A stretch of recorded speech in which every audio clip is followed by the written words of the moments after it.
Okay, welcome everybody to Idea to IPO Investing in Health Tech. This is our venture capital panel.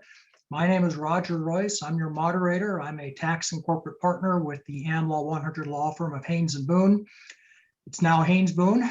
I'm resident in the Palo Alto, California office, heart of Silicon Valley. And I'm very happy to be here today to help moderate this panel on health tech. It's been a while since we've done a health tech panel, but it's always a popular one. There's always a lot going on, and I'm really excited to hear what's going on today as well. Before we get into it, before I introduce the panelists, before we start our questions, I would like to go over a few housekeeping things. For those of you who have attended Idea to IPO events before, you probably know that we have a format, and that format is 1 hour of panel discussion, which I will lead, followed by about 30 minutes of Q&A. So as we go along, if you have questions, go ahead and pop them in the Q&A box. I prefer you not use the chat box because that's just too many things for me to juggle since I'm essentially the IT guy here today. So just put them in the Q&A so I can go to one place, and we'll get to them at the end of the presentation. This is being recorded. It's also being live streamed, and the recording will be available on the Idea to IPO YouTube channel as well as my personal Roger Royce Law YouTube channel. So watch for that if you want to go back and rewind and watch again. You heard something interesting. And you'll notice we do have a chat box. I have enabled it so everybody can chat with everybody else. And what you ought to do, and I'll do it in a little bit, is I'm going to go ahead and post my LinkedIn address. And if you want to say who you are and how people get a hold of you and how they connect, think of it like we're in a live event. This is the substitute for meeting someone and handing them your business card. You can use the chat box to let everybody know who you are and where you are. All righty. Now, before we get rolling here, I like to see who's in the audience. So I'm launching a poll. Who do we have out there in the audience? How many of you are startup entrepreneurs, investors, technologists, people from industry, mature companies, service providers like me, students or teachers? I always put press down at the bottom just in case. Yeah, so far it's 65 to 70% startup entrepreneurs. Got a handful of investors. We have a lot of tech enthusiasts, I see. That's cool. All right, let this, it's only been, we've only got 75% participation, 76. Okay, we're at about 80% now. So I will end the poll. And I see 70% of you are entrepreneurs. Wow, 20% of you identify as technologists. 9% investors, and 16% service providers. That's a lot. Okay, you know what else I'd like to know? I can find my poll here, because I'm also very curious. Oh, sorry. I usually have a where are you from poll. Looks like I didn't load that today. So if you're from far away, pop it in the chat box. I'm mostly curious as to where people are from. All righty, so with that, I'd like to introduce the panel and the panelists.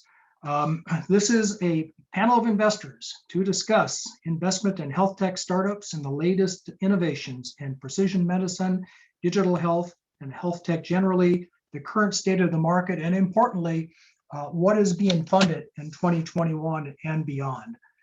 So our panel is Ann DeGeest, and I know I'm not saying that right, but it's the best a Midwestern boy can do. She's the founder and managing director of HealthTech Capital. Adam Dakin, HealthTech Startups, who manages HealthTech Startups at Dreamit Venture. Rupan Shrivastava, CFA, founder and general partner at Frontiers Capital. And Renee Nieme, partner at Mighty Capital and CPO at Products Account. And again, I'm your moderator, Roger Royce, tax and corporate partner at Haynes and Boone. So I do have a long list of things I want to talk to you about, but before we do that, I think I'd like to give each of our panelists here, oh, and by the way, Soyeon Choi here is my backup as my deputy moderator. So before we jump into that, I would like to give each of our panelists to an opportunity to introduce themselves and tell us a little bit more about yourself and how you come to the space and what you're particularly excited about in health tech. And Adam, could we start with you? Yeah, you bet. Thanks, Roger. Thanks for the opportunity, the invitation. Appreciate it. So Adam Dakin, Managing Director of the Health Tech vertical for Dream It Ventures. We're a Philadelphia-based venture fund. This is our third fund. We focus on late seed, Series A startups, late stage startups, if you will. We're very vertically focused. We have a cyber vertical, and I lead the health tech vertical. And within the health tech vertical, we're even sort of segmented further. All we do are med tech, medical devices, and digital health. Nothing outside there. So no drug, biotech, none of that stuff.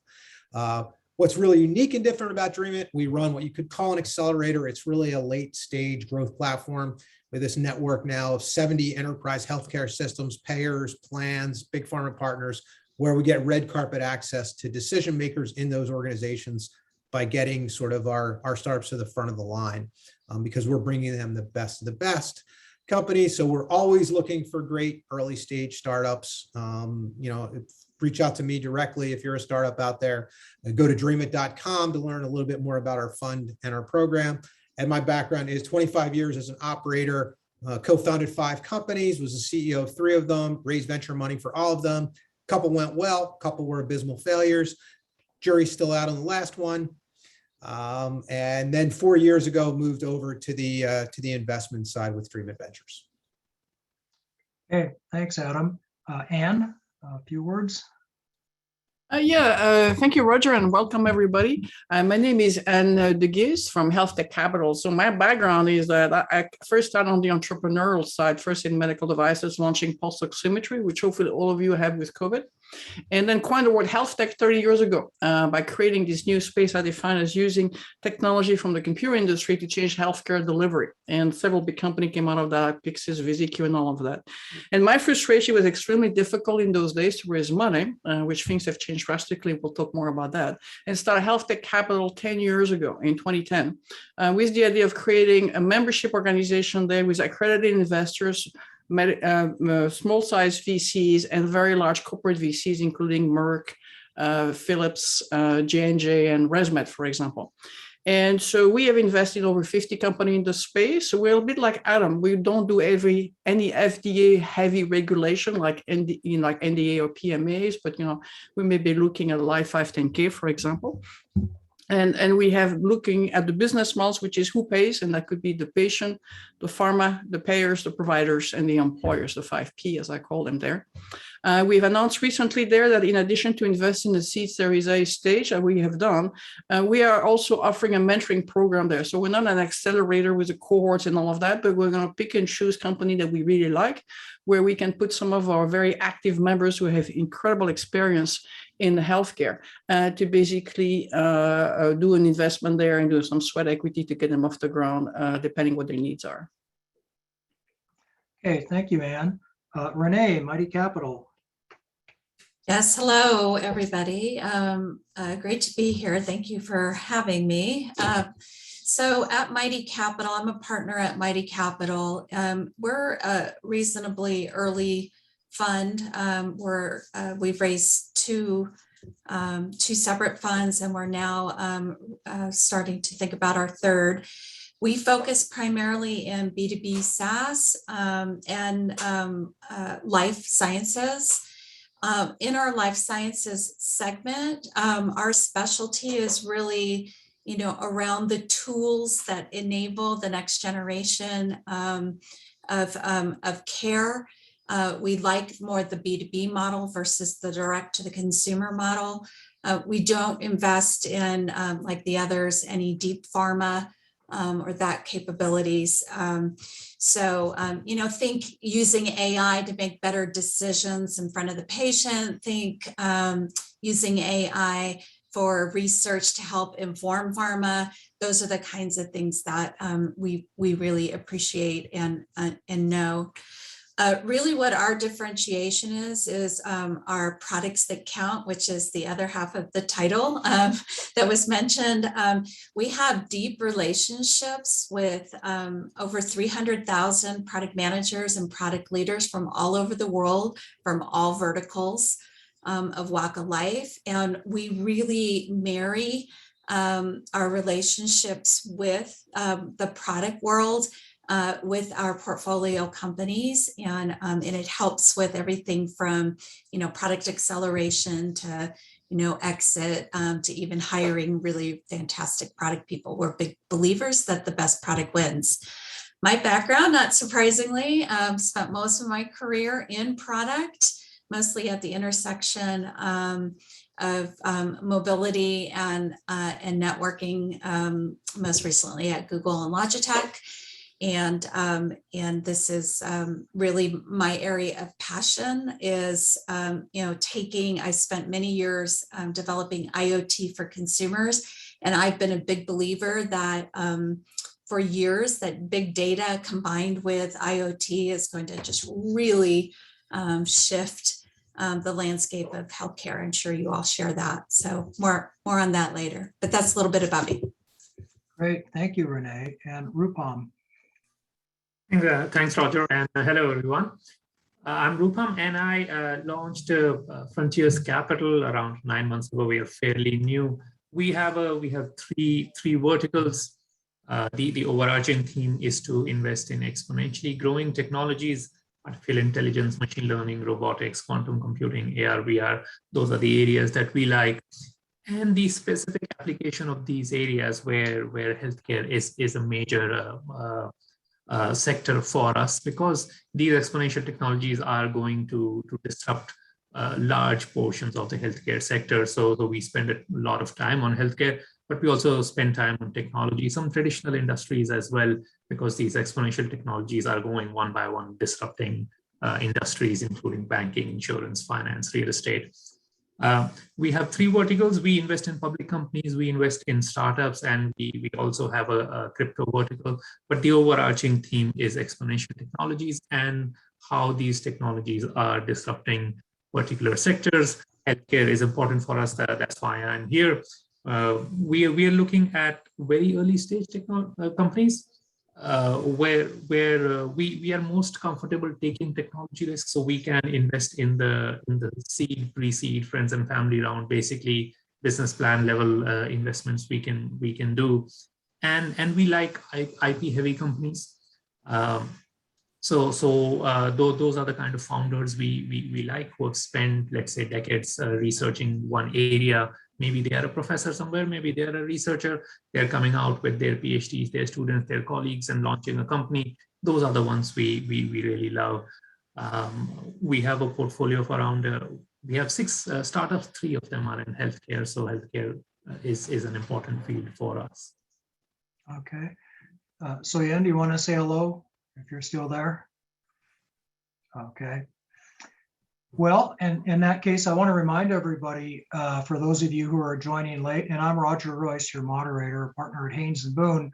If you're interested in this sector, health tech, you can join our LinkedIn group, Silicon Valley Health Tech, and I'm putting it in the chat group right now. And also join the YouTube channel as well, and hit that subscribe button, because we post this, we do this every other week, and you'll find tons of content. Well, let me jump right into it and go to the big question that's on everybody's mind, and that's, is this a good time to be talking to VCs about investment in health tech? What's the market like? Is it frothy? Is it going to stay this way? Are you optimistic, pessimistic? And I'll let whoever wants to tackle that first go ahead. Big picture, how would you describe health tech investing? If I can jump in there, it's insane. And I come from 30 years where you couldn't get funding, to basically money being thrown at people. Right now, if you look what happened in the first 6 months of 2021, we've raised more if for basically startups than in all of 2020. In addition to that, the venture funding has also the highest, i.e., so when you have a lot of venture fund, that means there's another 4 to 5 years of capital to be deployed. So there's a bubble. It's a very long-lasting bubble. It's the good news. It's an industry that has a lot of problems there, so it's not finding the needle in the haystack. It's a haystack of needles. So there's a lot of opportunities for funding of good companies there. But if you overpromise and you have valuations that are too high, and I'm sure we're going to discuss this later, you may have some rude awakening. It's also a tale of two cities, just to be clear. If you have a product that is FDA regulated and has to go into the reimbursement system there, you're going to be perceived as a med tech investment. And that is a much more difficult space for funding. So you have to be really clear where you fit there and the type of investor you can attract. Okay, so insane is the word you would say. Yeah, I'll just add my thoughts onto that. Insane's the perfect word. There is definitely massive momentum, but you know, I do err on the side of caution. At the end of the day, yes, go get funding. The money is there. But the flip side of it is the evaluations right now are very lopsided. That will not last. And as an entrepreneur, I think there's a ton of risk associated with those lofty valuations.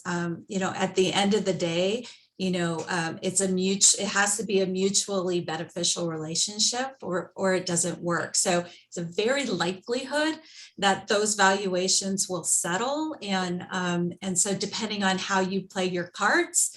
If you're fundraising at the moment, it could be great, or it could be a problem down the road. How long will it last? You know, I think we have probably another solid year. You know, with frothy, there's just a lot of money in the market. Everybody was sitting on the sidelines, a lot of money, and not just the funds, but the funds that fund the fund. We're sitting on the sideline during COVID, and there's just a lot of money floating around. Yeah, I echo the same thoughts. We operate in the very early stages side, and what used to be called pre-seed round, now it's called pre-seed, and now there are pre-seed extensions and so on. Pre-seed is pre-seed of today is the seed of 2 years ago, and it shows you how valuations are going up.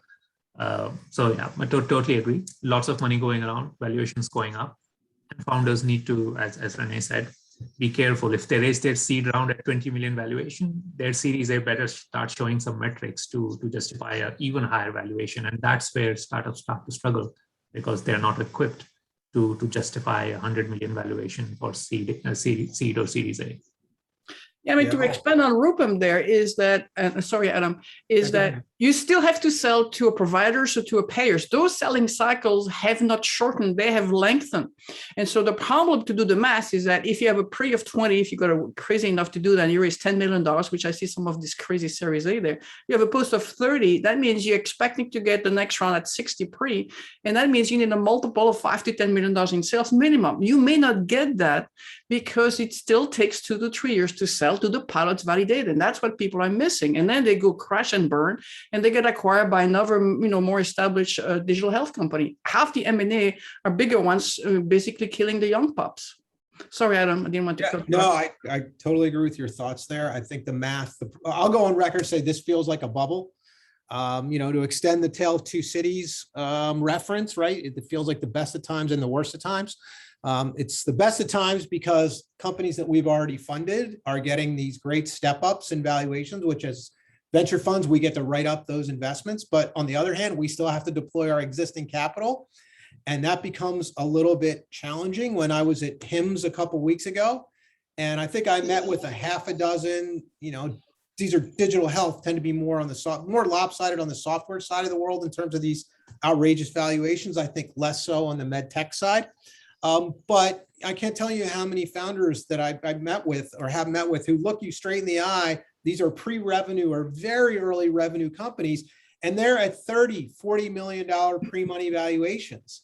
Now, the math can't work because at least for a seed or Series A investor, we go in believing we can get 10 times our money back. How many of these companies, if they're at a $35 or $40 million post, are going to exit at 350 or 4? There's very little evidence, at least right now, that these companies will exit at anywhere near those valuations. And for some of these companies, if they got sort of every man, woman, child, and hospital on the planet to use their platform, the math still wouldn't justify the valuation that they're getting. And I think Ann is really on the mark. My theory is that we're seeing a lot of tech investors come into this space who value these health tech companies like tech companies, and they think they can scale like a health tech company. And you can't, trust me, you might be able to disrupt consumer industries.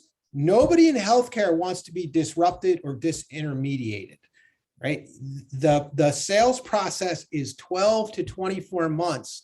And it's a long and painful slog, and you just will not scale these companies fast enough to get the step up in the next round's valuation. So I think, 6-12 months from now, when these companies have to go back out, you're going to see a lot of pain. Hey, Adam, let me ask you about that, because I've heard that most of the money, because it's a big year for venture capital, about $130 billion year, I think. And I've heard most of that money is going into later stage companies. And I'm wondering, first of all, if that's true, if it's true on health tech, if that might be the reason why, is because of the valuations. What is true, if I'm just have in front of me some of the data there from Rock Health and Startup Health, they have some great reports you can download from their website. But what you see is that 59% of the funding of that $140 billion that has happened there is going to the Series Ds and later stage there. But if you look at the Series A, they don't have seed, but they have Series A. The average Series A has gone from $10 million to $17 million. So you see an increase in the size of Series A, as well as the valuation. And what has happened is that private equity now is doing half the deal. Private equity has a mentality of transactions. They're like a big bank. And so they're willing to take lower return, like Adam is saying, because they think it's going to be a quick growth rate. What they don't understand is health tech is like a bit like medical device. It has a J curve because you have to validate that your value proposition is worth for somebody else to pay for it. It's a much more, many more stakeholders, so it's more complicated to validate your value proposition. So what's happening, and I've seen this a couple of times, is, that you have like Tiger Global there, who's putting $20 to $40 million in Series A. And if they don't deliver, they are out of there. Where we're growth capitals and we are investing in early stage. We grow with the company. It's a 5 to 7 years commitment that we make in helping you go for the ups and downs of every startup. They are not. They sit there, they judge you, you didn't deliver, they're out of there. And so that culture is impacting the space drastically. I'll bet. I see Soyana's back. Would you like to say hello, Soyana, and maybe ask this panel what you'd like to hear today? Hi, hello everybody. I'm Soyan Choi, and I practice here in Palo Alto, and of note is I'm currently serving as chair of the business law section for the California Lawyers Association. And I do have a question. I wanted to know about sort of the hot areas in health tech, precision medicine, digital health, synbio, data. Are there certain areas that are popping more than others? Yeah, we have a long list of areas that we are tracking. But specifically for us, we look at these technologies like AI, robotics disrupting healthcare. So telemedicine, new methods of drug development, data-driven healthcare, nanoelectronics, healthcare-based digital assistants, lab on a chip. The list goes on and on. But specifically for us, we look at AI, machine learning disrupting healthcare, robotics, sort of robotic assistants to surgery, to lab work, miniaturizing lab work, making it faster, quantum computing based drug discovery, because we invest in QC, and QC, once it matures, it'll break open the problem of proteins folding or drug discovery and so on. So those are the areas we are most excited about. Yeah, I'll go ahead and chime in. I alluded to this in the intro, but what we're really excited about is kind of that intersection of data and health, and actually delivering better outcomes not just for the patient-doctor relationship, but also for drug development. So we're seeing a ton of, it's called, real world evidence, where you can actually now start to pull in both structured and unstructured data to really start to inform and accelerate the rate of knowledge to actually that results in better healthcare. So again, think drug development, not just trials, but all the other data that can help inform, success and or failure quicker. So you can get to drug development quicker. And then the same on the doctor-patient front. So yeah, that's the big space that we're kind of very focused on. Big trend. Well, I'm just looking at the Silicon Valley Bank report, which is, again, a very good report. And what you see is the provider operations is where the most of the money is going to, which is around $4 billion in the first 6 months of this year. And the second one is alternative care, mental health being another big sector in that area there. And I think at the HIMSS conference that just happened, like Adam said a couple of weeks ago, the large healthcare system said that where they have implemented health tech deals is only in the back end, not in the clinical workflows and changing that type, but really, the engagement, the scheduling, all of that things in there. And I think what was really an awakening is that 50% of the large healthcare system are still in the pilot phase of evaluating anything that's in the front end, i.e. it's not deployed yet. So I think you need to get a reality check of who is getting the value, how you prove the ROI. And it's much easier to save money and efficacy than to try to change clinical outcomes. And so I think, be very careful of what the impact of the value proposition is.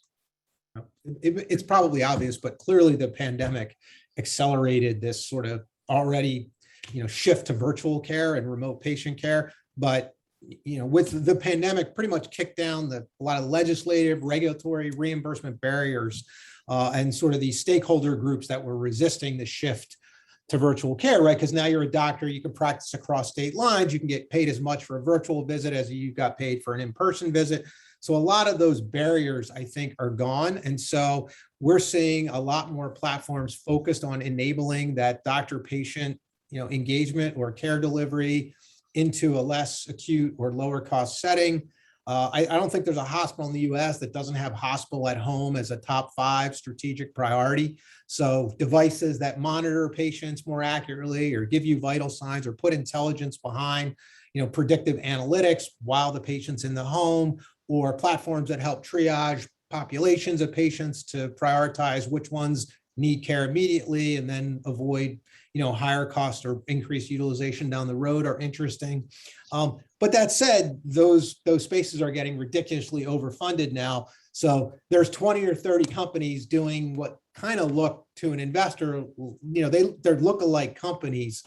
And it can be hard on our side to sort of figure out which one of those are going to be the winners. But clearly, there's going to be huge opportunity there in shifting care to lower cost settings. And to Ann's point, the workflows are everything in healthcare. Add3, we have startups all the time that say, oh yeah, we've got this great platform, it's better outcomes, but it only takes somebody an extra 10 minutes. And we're like, okay, we're done talking. Like, you cured cancer, but it added 10 minutes to a doctor's day. They're never going to use it, next platform, which is really unfortunate, right? But it's just the nature of healthcare. If you change or make somebody's life more difficult, they're probably not going to use it. And I think to expand on Adam's comment there is that people don't buy technology, if I can just underline one thing for the whole panel. What they buy is a solution to a problem. So here's the issue there. At the end of the day, healthcare is a service provider system. And so the question is that you carve out a certain population there and you have technology-enabled services and you have to go into like teledoc, the billing and all that, things like that. Or you provide a platform that's so easy to use that it doesn't disrupt too much the existing workflow. And then like Amwell tried to do, then you sell that technology and you hope that they can implement it right. And what you see right now is that you have these two types of business models emerging, which is what is the problem you're solving? Don't tell me about your technology. What is the problem? What's your role? Are you providing a full solution? Are you providing a technology for somebody else to provide the solution? Adam, you said something really interesting there. You said COVID has really changed a lot of what, or maybe is influencing or informing a lot of what's going on in the sector. And maybe that's partly responsible for why it's insane, as Ann said. Can we talk more about that? How are things different now for a health tech company? Or our audience is mostly entrepreneurs, a lot of folks looking for what the next big opportunity is. How has COVID changed things from 2 years ago as to what is really promising as opposed to before, and what companies might be good bets? I'm sure, digital health and just doing video visits come to mind. Well, I think you have to understand it has a plus and a minus. So I was working with a whole bunch of nonprofit, like safety net hospitals in California. And what COVID did on the negative side is that unless you had anything to do to improve the delivery of care during COVID, everything else stopped. Mm-hmm. So it made it harder and longer selling cycle to sell that. So now you have to go into, the things that we're helping, which is telehealth, which went from 10 to 80%, back down to 30% now. And so you have to make sure that your solution is not in that up and down of COVID. At some time, we're going to come out into living with COVID. And where do you fit in that story there? Yeah, I see. Yeah. I think that telemedicine definitely has gone through that curve, and it'll probably stabilize at certain point where people are comfortable going out, but also staying in. What we see is healthcare variables. As we have to track COVID symptoms earlier and earlier, if we can, but there are some startups working on tracking COVID symptoms much faster. If you're just wearing something like an Apple Watch or a Fitbit, then we are also looking at lab on a chip sort of models, really fast COVID testing, or any other pandemic testing in the future. That is a structural change that has happened. Easy testing facilities. Digital assistants. So why can't Alexa answer a quick question that you may have instead of connecting to a doctor? So smarter digital assistants who track all your vitals and provide sort of feedback because they know your history. So personalized medicine can easily go into personalized medicine as well. Yeah, so those are the areas that are structural changes with COVID. Yeah, I mean, to Ann's point, the pluses and minuses, she mentioned a few of them, but I think what has changed dramatically from the startup's perspective is there is an entirely new focus on ROIs when you sell to a healthcare system, which, I mean, everyone always wanted an ROI, but if you had an innovative platform and you went to a forward-thinking healthcare system and you went to a chief medical officer who said, this is the right thing to do for my providers and it's the right thing to do for my patients. Yeah, you know what, let's give it a try and we'll help you figure out the math later and see if this makes sense. Well, hospitals lost billions of dollars during the pandemic, and that discretional sort of funding is gone. If you walk through the door now, after they shake your hand, they're going to ask you to prove the ROI on the spend. And if you don't do that and you don't have data or evidence to back that up, it's probably going to be a short conversation because they just can't do the stuff they used to do, of things that they believed in or that made sense, because there's so much financial pressure now on the system because of all the losses they accrued, during that pandemic. Okay. Yeah. Want to remind our audience that if you have questions, use that Q&A box down at the bottom. Take a look at the chat box if you want to get the contact information for our panelists. I believe most of them have posted their LinkedIn information there. And feel free to chat with folks, but put your questions in the Q&A. We're going to get to them in about 20 minutes. You want to shift. Roger, can I add one more thing so we're not too pessimistic? There's some good thing that came out, which is the payers, basically, especially Medicare Advantage, which are forced legally to pay 80 cents per dollar of premium that they're collecting. What happened during the pandemic is all the elective surgery got postponed or delayed. And so their spending is less than 80 cents right now. Some are low at 69 cents. So it's the best time to approach a Medicare Advantage plan because they want to spend their money on pallets and things that can improve efficiency there. So I've seen a much earlier adoptions of early stage companies that haven't fully validated their value proposition to start pilot with the Medicare Advantage plan. So if that's your market there, that is one of the benefits that still exists today.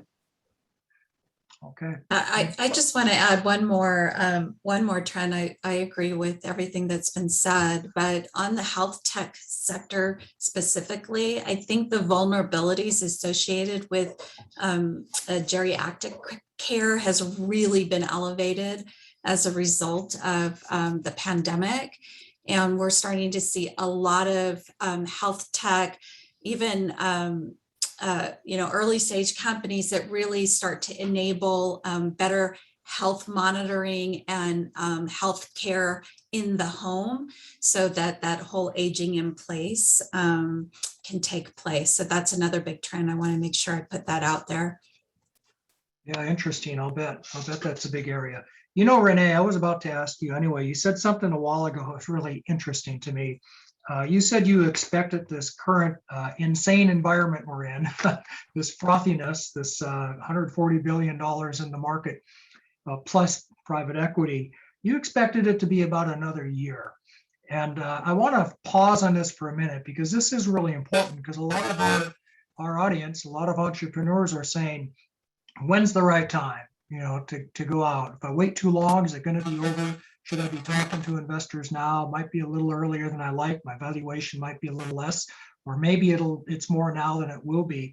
Could you talk a little bit more about that? What do you think is going to happen in a year's time? Okay, so this is the world according to Renee. We're just going to put that out there. But here's what I'm seeing. What I am seeing is just, and it's beyond just the funding, it's what's funding the funding that is causing it. There is so much pent up investment money that was sitting there that we can't spend it responsibly quick enough. And I don't see that going away. Maybe starting to trend down in 6 months, but if this is a bubble, I think the bubble will be around for at least another 12 months. That's just according to Renee. It's just too much. And the money's coming from non-traditional sources, right? So it used to come from family funds, or it would come from very high net worth individuals. It's now starting to come from athletes and movie stars and all these non-traditional sources. And there's just really, and unfortunately, they're not overly, I was going to say the wrong thing. They're not I know as exactly what you're going to say.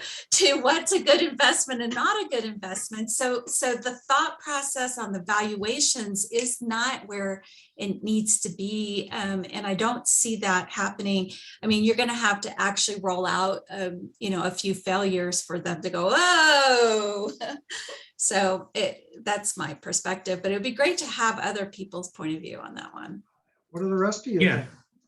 No, I think I sort of echo those sentiments. We also track public markets. So I think the sequence of events as I see it would happen is the Fed liquidity will die out at a certain point, whether it's a Fed decision or whether it's an inflation that forces Fed to take that decision.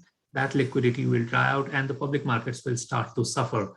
Anyone can sort of guess the timings of that, but perhaps middle of next year and end of this year is when the Fed tapering would happen.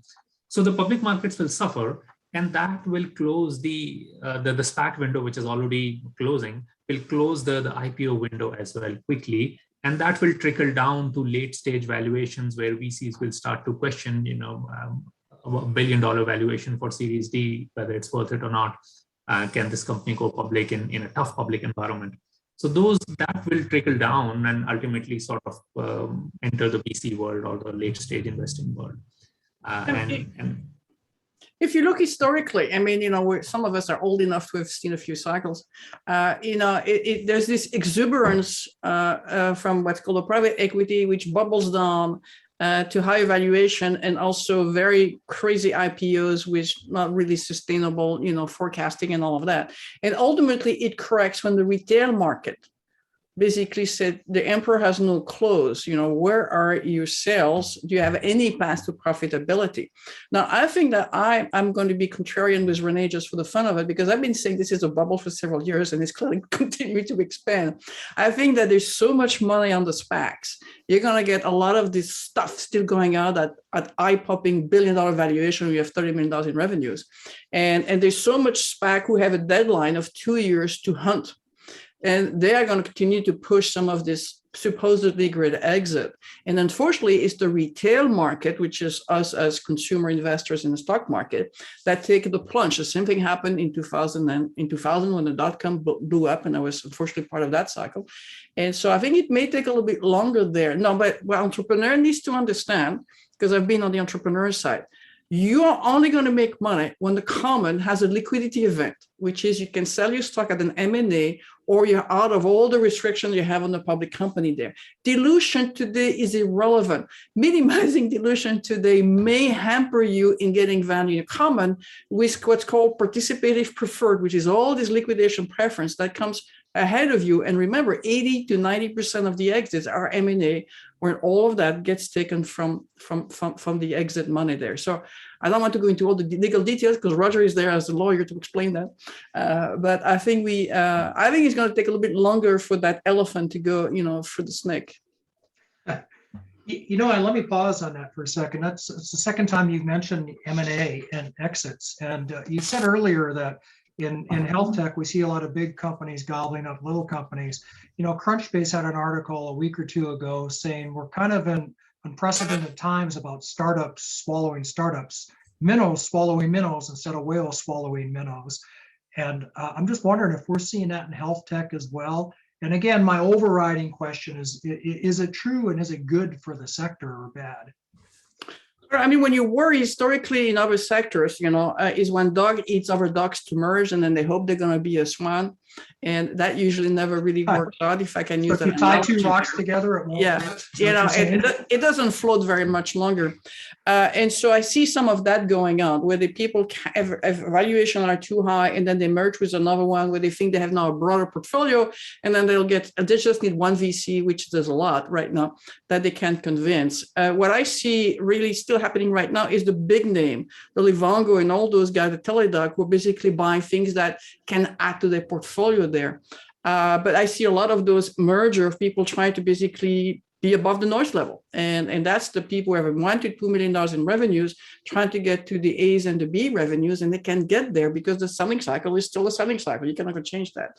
That's where I see a lot of the merger, and that's very dangerous. That's usually the sign that it's getting unhealthy. Yeah. Okay. I usually don't like to get into specific technologies in the panel. I leave that for the Q&A, but I just have to because there's just something going on. Maybe it's my imagination, but it seems there's a new part of health tech that I see coming along, just wellness, we'll call it, or transformative tech. And I see 500 startups devoted, a portion of their funding to transformative tech, meditation apps, employee wellness, stuff like that. Is that a thing? Is that a new thing? Is that a sector any of you are interested in or have participated in? Renee, I think Mighty Capital has, if I'm not mistaken. So I want to make sure I'm understanding your question. So you're saying health tech in general? I'm saying more of the wellness apps. Yeah, and let me give an example. I saw a company recently that gathers data that can predict, if employees are happy or not. Okay, it's wellness. I'm working with another company that measures happiness and tells you what to do if you want to be happier. And to me, it seems like a subset of health tech. Nobody looks too excited about that. Yeah.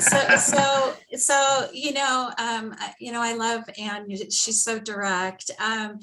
If you're not solving a problem that's meaningful and measurable, it's people won't buy it. The feel good piece just doesn't work. So especially in the B2B world.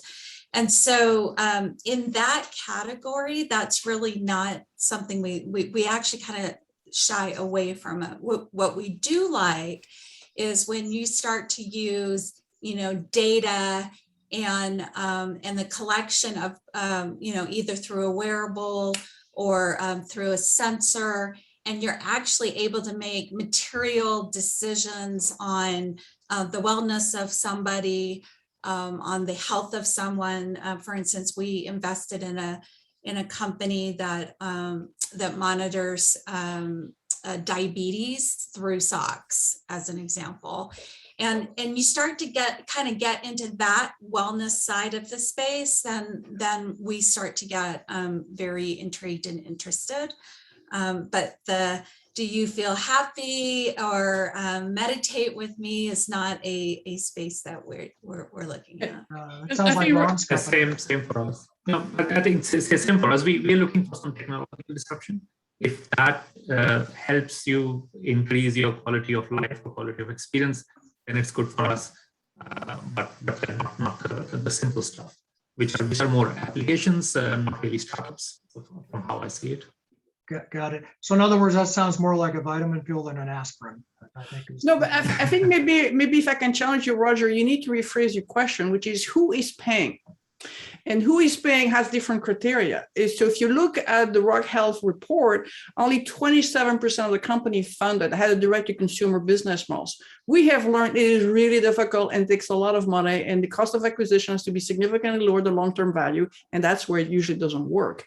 If you can convince an employer that you can decrease their turnover rate and increase the productivity, and you can measure that, which is Renee's point, you may have a B2B2C model that works. So I think it all goes back to who pays for that wellness things. And I think that's where people are struggling as a business model and how you validate it. Okay, good. That's good feedback. I mean, Roger, you're talking to health tech investors here. So for us, we're generally looking for some tech, something that's proprietary and defendable, some evidence that it's improving some sort of a meaningful endpoint, whether that's a efficiency workflow or clinical endpoint, right? The wellness platforms, which is not to say you can't build a very successful business on a wellness platform, but they tend to be, like Ann said, more direct to consumer. And they also tend to be based on building a brand.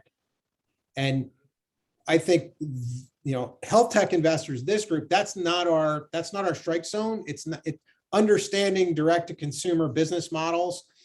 It tend to be a different group of investors, building a brand is probably not, you can be wildly successful building a brand. But again, I think it's investors who have a different mindset that want to invest in a brand building exercise versus a differentiated technology platform that's going to move the outcomes needle. And then to the point that was just raised, because we hear these pitches all the time, even if they're not wellness, but they're targeted towards employers, they're, go to markets with employer facing platforms. It's going to be better for the employees, but can you quantify the impact? Oh, we're going to include presenteeism. Oh, we're going to reduce absenteeism. Well, great. We're going to improve employee retention and reduce turnover. Okay, prove it. Like, where's the actual data that you made the employee happier and they're going to be more productive at work? Even if it's true, and it probably is, how do you actually prove and quantify that so that you can scale to employers and say, hey, spend $1 on my platform, you're going to get $5 back? And to expand on Adam, to put an extra nail in that coffin, is that when you sell to providers or payers, it's very sticky. It takes a long time. It's very sticky. So you have software and services. So your revenue continuously add that you sell new customer because you maintain a lot of that first base. In the direct to consumer, the churn is astonishing. I mean, it's not uncommon for Headspace and Count. We're very successful in this space, like you mentioned, to basically have lost 60% of their customers within 3 months. And so you continuously have to basically churn your customers there. So it's a very different game. It's a consumer emotional game as opposed to delivering something we can measure in the clinical side. Yeah. No, I totally hear you. What else do you look for when a company comes to you then? Because it sounds like you have a very, specific set of guidelines. I'm hearing about you want to see strong technology and probably IP protection. How important are some of the other things around it? Team, location, does that even matter anymore? I mean, honestly, I asked them to say, don't tell me about any of that until you can tell me what the problem is and why it's important and why it's critical. It's a must-have. Then and I agree with you, it's a big problem there that's on top of the list of who has to pay for this. Then you can tell me how you solve it. Then you can tell me, what's proprietary and who's the team and all of that. Until you have the first two pieces, which is, this is what the problem, this is what my solution, then the rest is irrelevant. And just a point to the entrepreneurs in the audience. When we ask entrepreneurs to give us their elevator pitch, 90% of them will start with, here's what we do. Here's our platform. Diabetes is a huge problem. So we have developed this intelligent, automated to help. And to Ann's point, that's your elevator pitch has to start with the problem we solve is, and it has to be a big and urgent problem that somebody is motivated to solve and has budget to solve it. If you don't start with that, you lost us at hello. We don't care how what's under the hood. We don't care how amazing the solution is. We don't even care how awesome your team is and how many MIT and Stanford PhDs figured it out. We don't, because if we haven't bought into the problem statement, the rest of it is just not interesting. Suppose you buy into the problem statement. What else are you looking for then? What other pieces have to be in place for someone to get that second meeting with you, Adam?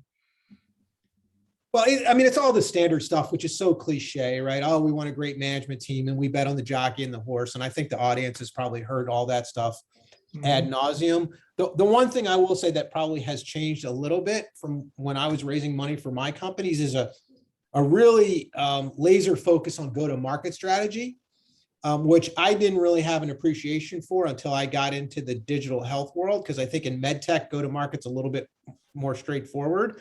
But your pricing model, who your target customers are, what your value props are.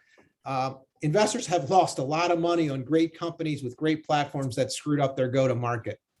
So, and for every digital health company, honestly, you could come up with 10 different go-to-market strategies.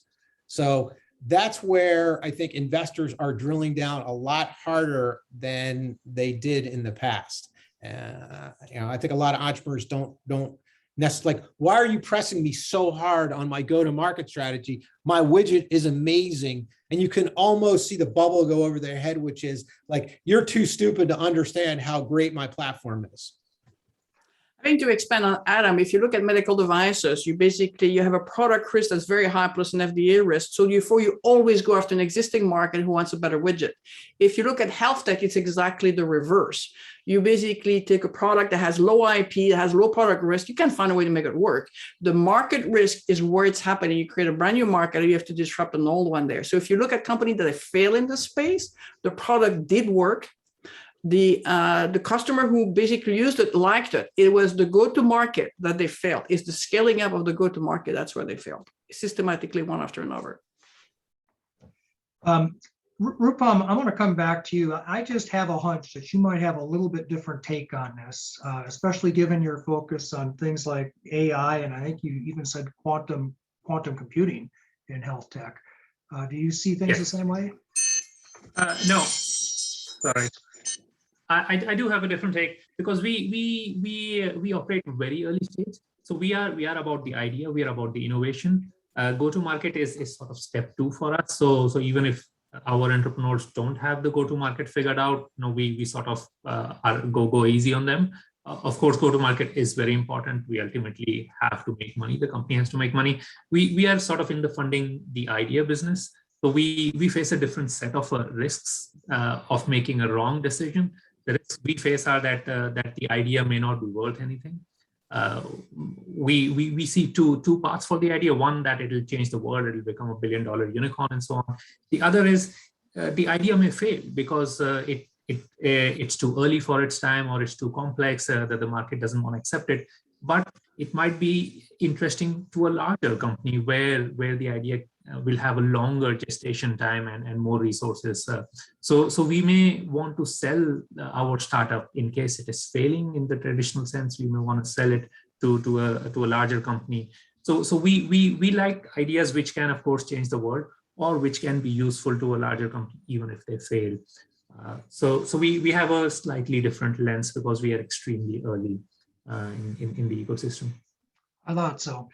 Okay, last question for everybody is how do people get a hold of you if they want to follow up? We'll start with you, Adam. Sure. A lot more information on sort of our whole program and our portfolio is at dreamit.com. I'll also put a quick plug in for the Dreamit Dose. My partners, I listen to thousands of pitches a year, and we hear very consistent what we call record scratches, mistakes that companies just make over and over again. So we put up a series of videos on best practices, go-to-market strategy, how to talk about your competition, how to talk about your valuation, how to talk about how much money you're raising, the right way to discuss those things. So that's all on dreamit.com. And if you're a startup, send me an email. I will respond, adam@dreamit.com. Awesome, thanks. Anne? Yeah, I just put into the chat room there, we're using a platform and that allows us to manage all our submissions there. So if you go to healthtechcapital.com, we're very transparent into what are our deadlines or dates and all of that. We're on a monthly cycle there. So by rule of thumb, if you submit by the end of a month, we'll review it the following week. And then we invite 4 companies the third Tuesday of every month to basically do a screening with us. And so the website and all the links there kind of walks you through all the process. Also, we make recommendation of what to propose in your pitches and really reemphasize, focus on the problem there, not on the technology. Renee? Yes, my recommendation is to go to Mighty Capital. I'll put the link in the chat when I'm done here. Also, feel free to connect with me on LinkedIn and or send me an email. I'll put all 3 of those in the chat box. Okay, and Rupam? Yeah, I've already put my LinkedIn profile in the chat box, so please connect with me directly. And that's the best way. We are two main partners here, so either of us would respond quickly. Okay, great. And if anyone wants to talk to me, I'm not hiding. Roger Royce, just Google it and you'll find me. So Yen, do we have any questions from our audience? Looks like we've got a lot of them. I see one here. It's what are some trends you see in the RPM and RTM, remote patient monitoring or remote therapeutic monitoring? Anybody want to take that? Yeah, that's an excellent question. So for people who don't know what that means, is that RPM is the one that's around $50. There's like 4 or 5 codes there, where you basically have a device that's in somebody's home that measure at least 60 numbers per month, and so it cannot just say how do you feel. And then you have a physician that has an oversight, just there's some type of intervention there. And then starting in January 2022, this is where we need to go, which is RTM, which is therapeutic. In order to do that, you need clinical data to show that you're having an impact on outcomes there. So these are typically companies there that have gone for the FDA with some data based on the system approach. Now, these RTMs, the numbers have not been released yet that I know of, as at least of a week ago. And it is expected to be at a higher reimbursement level than the RPM, which is just a data collection there as opposed to the recommendation, interventions, and all of these other things like that. So we need to go to digital medicine. And digital medicine is just, now we just don't give data, we transform data into actionable insights that can be measured into a change of outcome. And this is, I think, the RPM, which should really have a big impact in our space. Anybody else have a comment on that? Okay, next question is regarding geriatric startups. Have you found any promising ones related to Parkinson's? In general, what are your thoughts on startups in the neurology space? I can answer some one of that because one of our recent investments is in that space. It's again a little bit early stage or quite early stage. They have figured out a system to read all the research papers that are there and figure out connections between molecules, between certain drugs that have been referenced in various different papers, and nobody has been able to connect the 15,000 papers that have worked on a certain protein molecule that can affect or that can relieve the symptoms of Parkinson's. So it's an interesting take on drug discovery. It's very low cost. It's what is today called in silico, which is just a computer modeling, and then in vitro and in vivo. So they're in the in silicos of the ecosystem. Yeah. So if I can expand on Rupam there, Rupam, by the way, you're having connectivity issue there. It's kind of hard to hear. It all depends what neurology is. So if you have diagnostics, then you have the issue about FDA claims and validation and blah, blah, blah. And diagnostic has no meaning unless you change the therapeutic interventions. So, so what? And then on the therapeutic side, we're very active and we've been in that space there.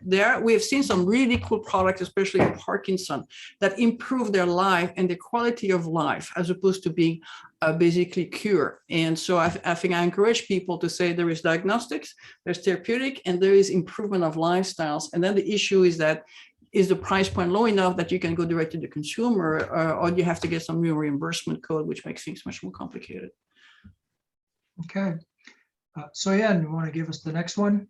Yes. Okay. Someone has a question about how the panelists think about the growing space of quantified self and whether they can provide examples for good problems, solutions to focus on in the health tech sector, but not FTA regulated.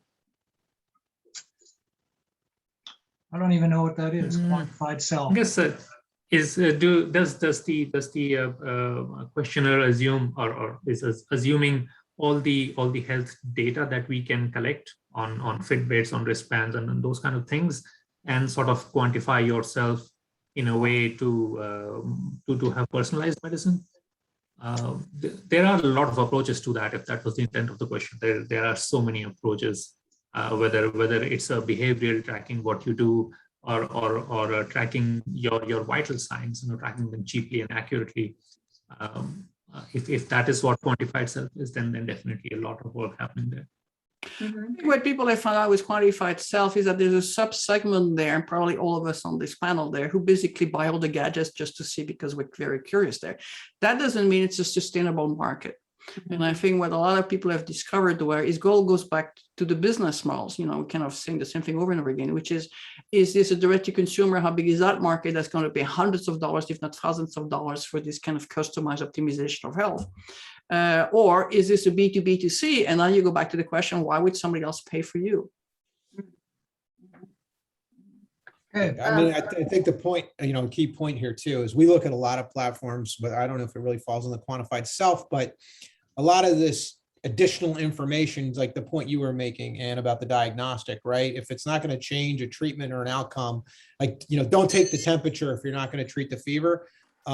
Like all this information, the hardest thing in the world is changing behavior, which is either your own personal behavior or getting a provider to change behavior. So what we all do is kind of the same thing, the New Year's resolution phenomena of I'll be on a diet for 3 weeks or a month, I'll get my Fitbit and I'll count my steps and I'll be healthier for a month, but then I'm going to revert back to my regular behavior, and then I'm not going to be any healthier and I'm not going to save anybody money.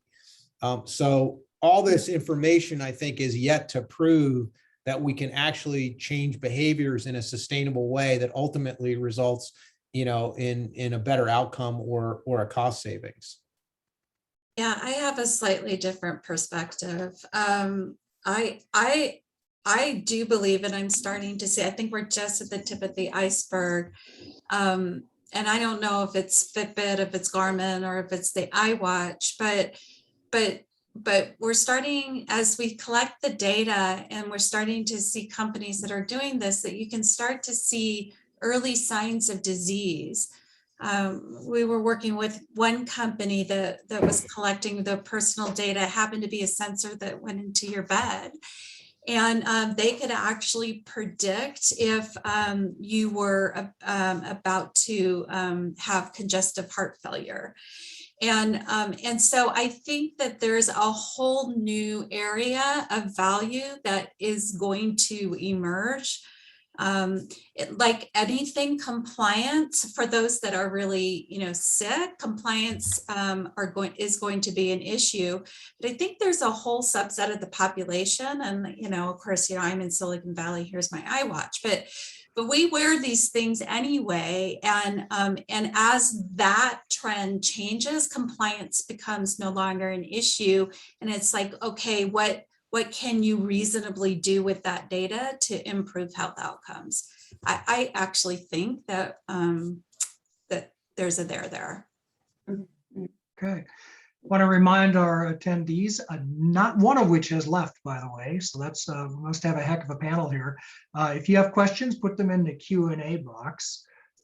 So here somebody asked about that comment about the insaneness of the market, and that it mostly, from the PitchBook data, it mostly applies to later stage startups. Does that mean that early stage startups, seed or pre-seed, are mostly unaffected for change in valuation and capital access? In particular, what does this mean to medtech, where FDA 510K and reimbursement is part of the equation? Since I make the Yeah, comment thank on insanity, oh, sorry, Rupam, go for it. I'll add to it. Oh, okay. No, my short comment was having a pre-seed round itself means valuations have gone up. No, that was the point I was making. There was never a pre-seed round. What does that even mean? There used to be just a seed round after friends and family. There's seed round.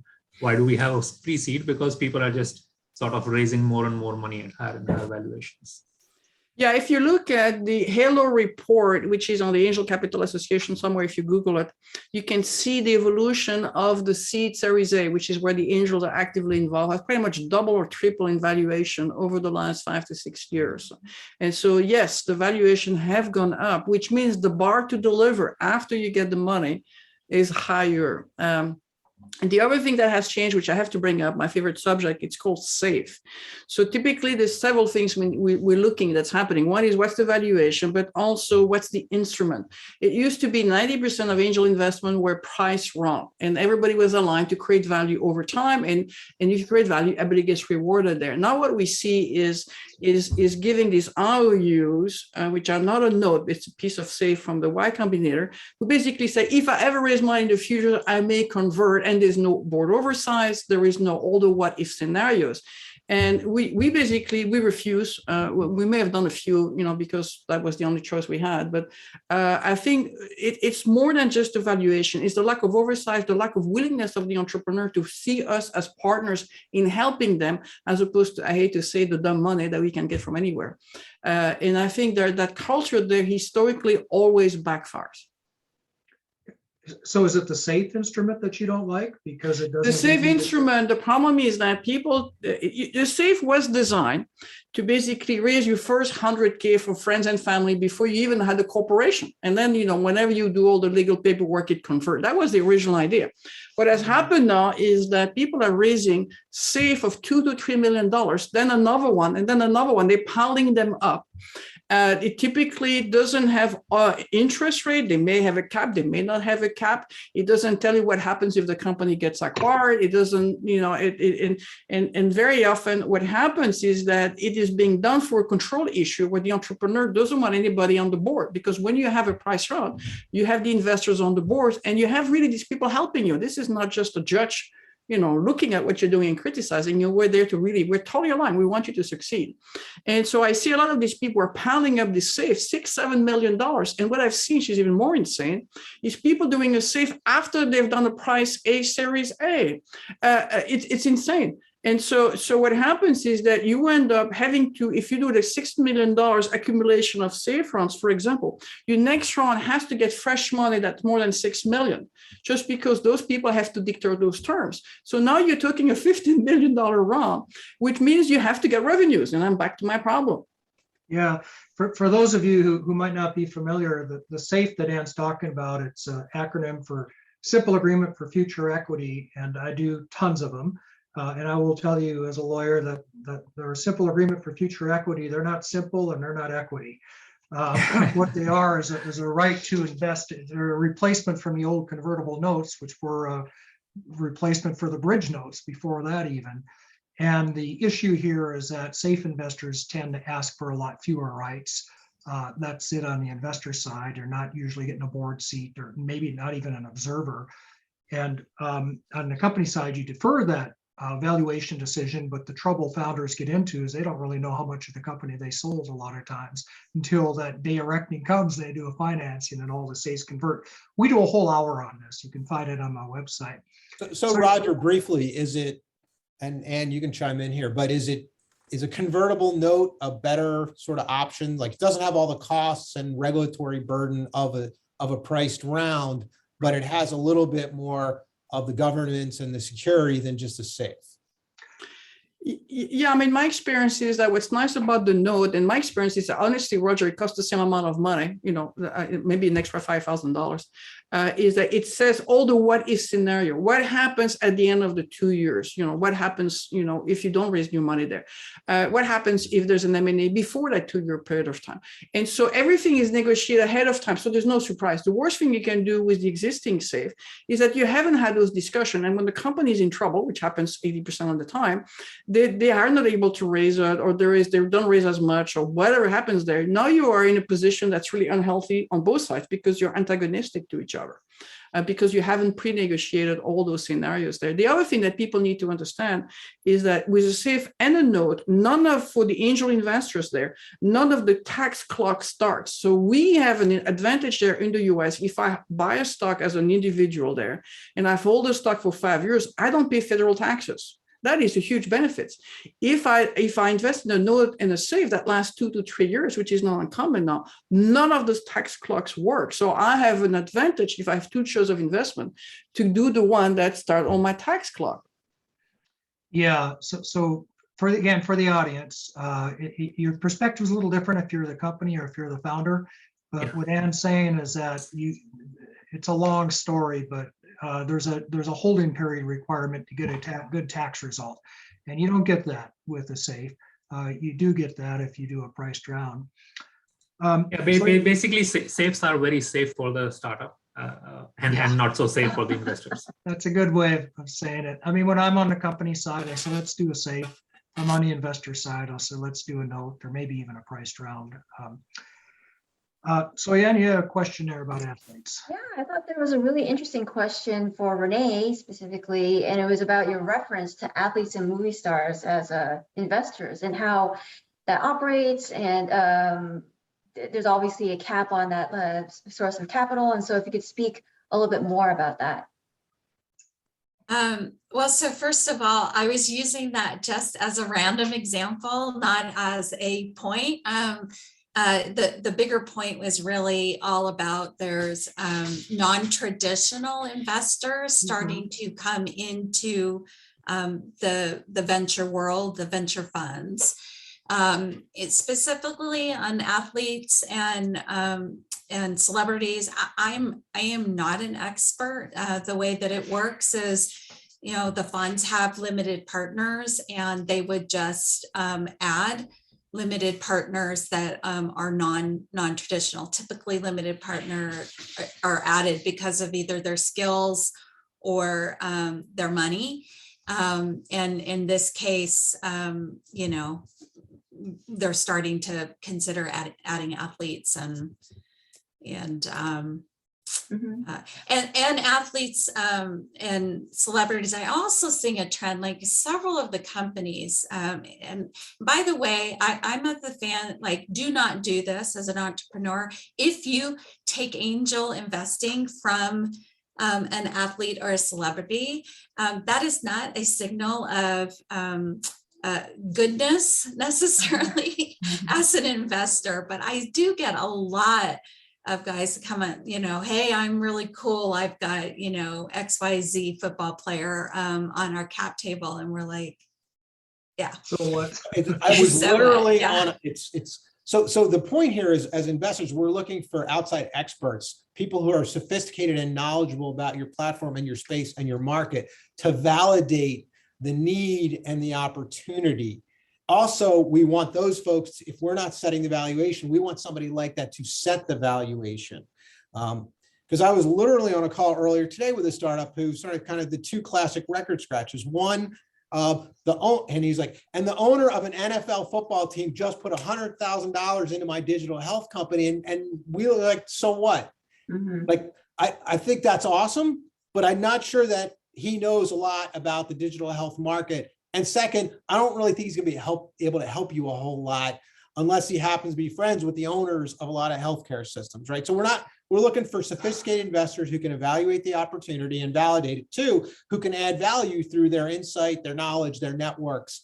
And And then the other record scratch was, oh, and we just stepped up the valuation. It was at a $12 million a few months ago, and now it's at 20 million. Oh, who set that valuation? Oh, we did with our existing investors.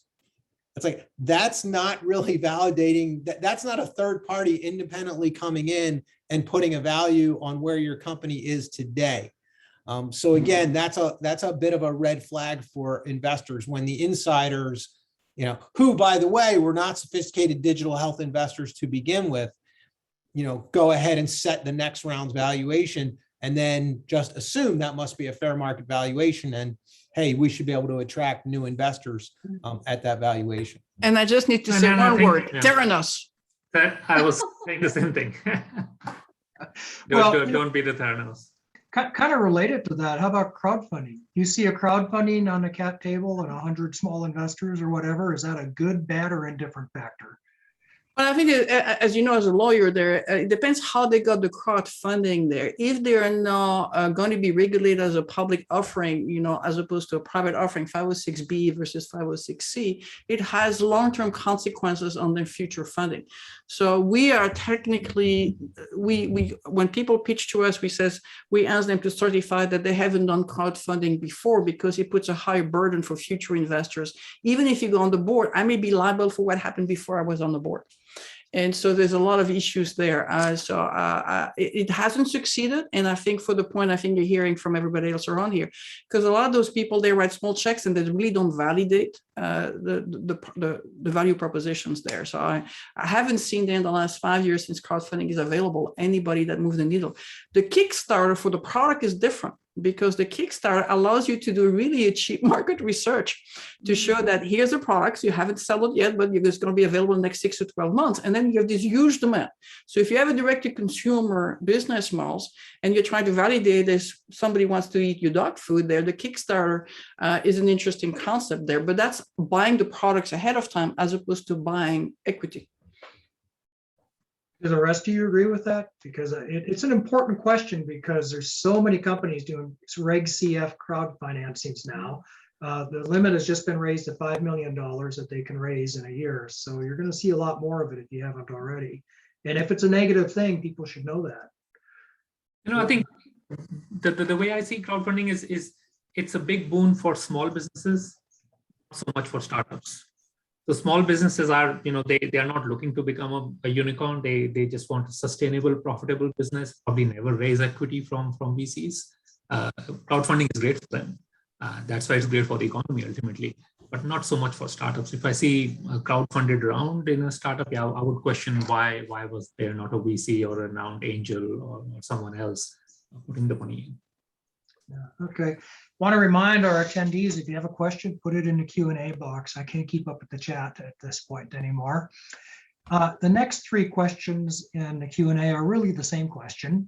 It has to do with what does it take to get money from you, basically. From the team to the go-to-market, what stands out for a viable investment? When's the right time? Do we need traction, that magic thing? And then the third one, are you looking at user-based profit margin or revenue? So just generally, we're kind of getting back to that essential question. What does it take? So maybe one other thing, if people, submit to us and we select them, we give them the feedback. And typically we look at a deal looking at 5 risks. What is the market risk? Is there an unmet need that's large? We talked about this. What's the product risk? Does it work? Is there any validation? Is the team flexible mindset so they can adjust and correct as things kind of happens to them? Is there any regulatory FDA? And then can I make money as an investor? How much more money needs to come behind me and what's their roadmap? So very often what we see is that people say, I just have this technology. I'm going to spend all my energy developing the technology. And I say, no, we perceive your biggest risk is the market risk. So you may need a pilot or validation or a letter of intent that if you could do A, B, C, I'll pay Y. And so remember, we are in the early stage, we are managing risk, and our perception of risk may be different than yours. So I always tell the entrepreneur, put yourself into the shoe of your customer. We are your first customer. The investors are your first customer. So you need to understand our perspective, what we're looking for, and then tell us what is your perception of the risk. And we can have a very healthy conversation about that, as opposed to us having to try to guess that, and we may come up with different conclusions. I would say half the time in my experience, When we give the feedback to the entrepreneur after they pitch to us and say, we're going to pass because this is what we perceive, they say, oh, that's not what we're doing. It's a communication issue, and that's easy to fix. So very often, they don't necessarily get the feedback from the investor about why they are passing. And that's usually a big way for them to change and modify and adapt because they're not hearing themselves. From our perspective, we are very early stage, so we are looking at brilliant founders who are probably professors or scientists, and they are trying to commercialize their own research. That is sort of the ideal. Some professor from a top-ranked university who has spent 15 years researching certain things in AI or in robotics. We would like to fund them as and we like to be the first check when they come out. So that's sort of the ideal starter for us. But we do not always get it. So, but we need someone who's a scientist who teams up with an entrepreneur and is launching their company. That's the most interesting for us. Anybody else want to add to that? I'm happy to jump in while the water is warm. So by the way, I think everybody's going to have a different answer to this question. So whether it's one of us panelists or another venture capital firm, you should really do your homework and your research to understand what the answer to this question is. In the case of Mighty Capital, we tend to focus on Series A. It's not exclusive. It's like a 80% rule.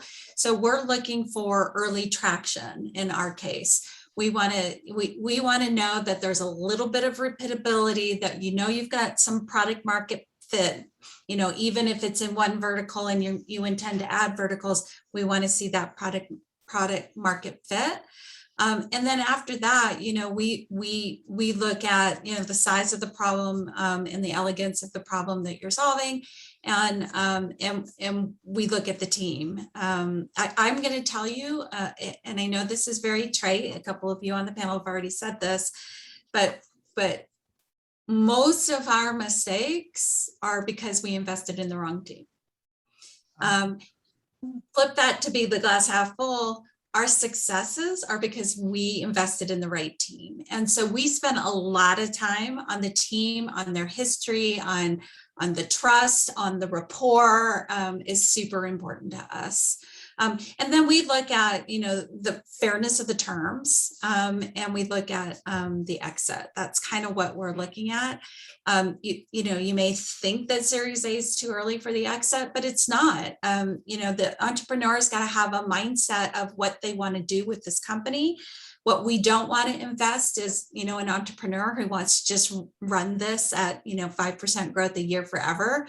There's nothing in that for an investor. So, Renee, I had a follow-up question about the team and then also the fairness. So for the team part, does it matter where they are located geographically? In other words, I think there's responses, whether they're outside California, et cetera. No, well, so for us, where the company is incorporated is the most important element for us. Beyond that, we're not as critical. I mean, obviously, if you're incorporated in Delaware and your entire team is in Russia, we may put a little question mark next to that and poke at it. But that rarely happens. But beyond just being US based, we don't look at that. Yeah, to expand on Renee there, I mean, we have to invest in US-based corporation there because at the seed Series A, the value we bring is to really be there close to you and be able to talk to you.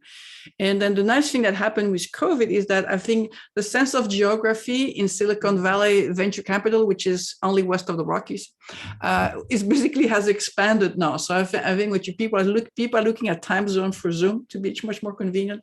And so suddenly the sense of geography in the US is the whole country there.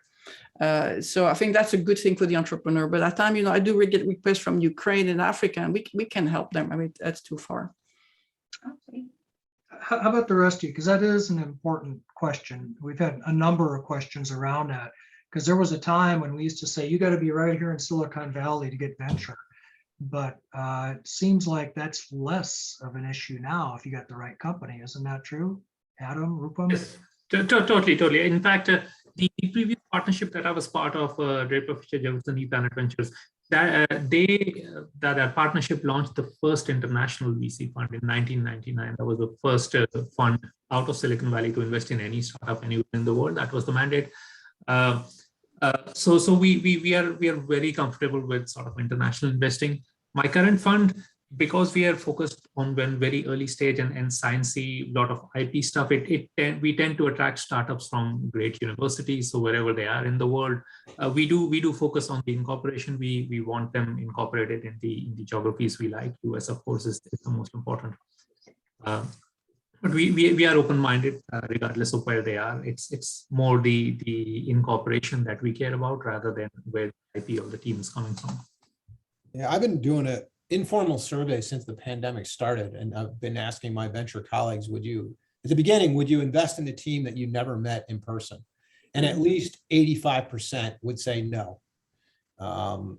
You know, sort of the raison d'etre of being a venture capitalist, right? To Renee's point is like, oh, I'm a successful venture capitalist because I can look the team in the eye and I can tell if they got the right stuff.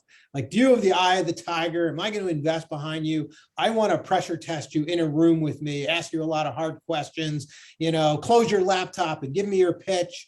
And that, I think a lot of venture folks sort of had that attitude that's how they could pick good investments.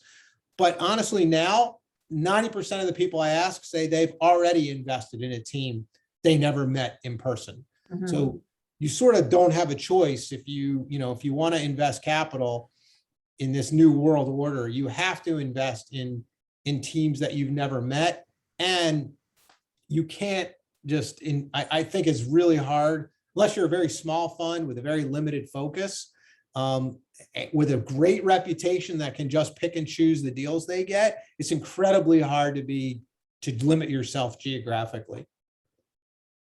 Yeah, I saw Okay. a comment in the list there that somebody from Austin wouldn't talk to any of us because he's in Austin, Texas. And I hope he gets the hint that's the wrong conclusion, because I think over half of our deals are outside California. Half of them. Wow. Wow. Okay, Oh, well, easily half, Yeah. more than that. Yeah. boy, have times changed. Guess maybe I'll have to move to Texas. Okay, well, I want to thank you all for being here. We are at 1:30 Pacific. We're going to, like the trains, we're going to run on time here. I know there's a lot of questions we didn't get to. I'm sorry about that, but you have everybody's contact information. Please follow up, or you can always email me. I'm Roger Royce at Haynes Boone. And again, I'd like to thank our panelists. Thank you, attendees, for being here. Thank you, ID at IPO. Thank you, Soyen, for backing me up on this. And that's it. We will see you next time. Take care, everybody. Roger, thanks everyone.